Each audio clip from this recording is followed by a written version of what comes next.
Évangile de Jésus-Christ selon saint Matthieu, chapitre 9, versets 1 à 8.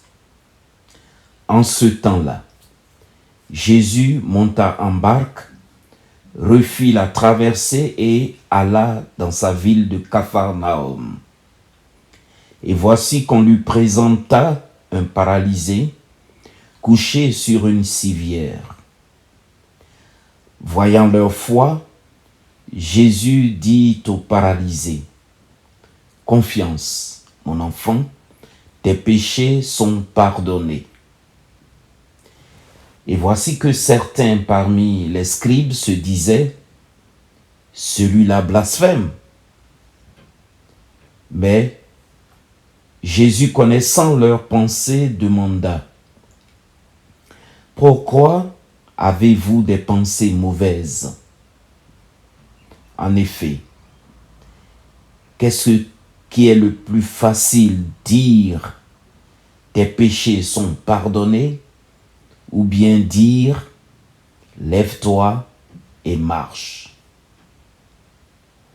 Eh bien, pour que vous sachiez que le Fils de l'homme a le pouvoir sur la terre de pardonner les péchés, Jésus s'adressa au paralysé. « Lève-toi, prends ta civière et rentre dans ta maison. » Il se leva et rentra dans sa maison. Voyant cela, les foules furent saisies de crainte et rendirent gloire à Dieu qui a donné un tel pouvoir aux hommes. Acclamons la parole de Dieu. Méditation du jour. Jésus n'est pas un simple guérisseur. Il n'est pas un simple faiseur de miracles, ayant pitié de ses contemporains malades, indigents, faibles, seuls. Jésus est venu sauver le monde. Il est venu réconcilier le monde avec Dieu. Là est sa mission première. Il a le pouvoir du pardon.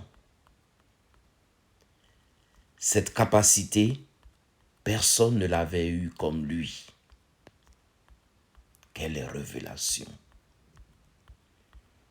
Quel grand bénéfice pour nous! Ayons la foi, ayons confiance en Jésus comme ce paralytique. Ayons confiance, demandons-lui pardon.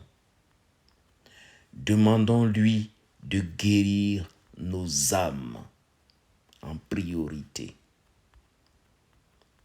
Cet évangile nous demande de rechercher la plus grande des guérisons, celle de notre rupture avec Dieu. Réconcilions-nous dans le sacrement de confession, dans le sacrement de réconciliation.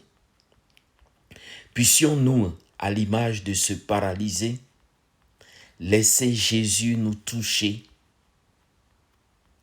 laisser Jésus rejoindre nos corps aussi bien que notre âme. Prions pour les blessés de la vie. Prions pour qu'ils ne soient pas oubliés, méprisés ou sacrifiés pour des raisons économiques. Prions le Seigneur qui les soulage et les guérisse. Pensons dans nos prières aux soignants pour qu'ils continuent leurs œuvres avec foi et courage. Amen.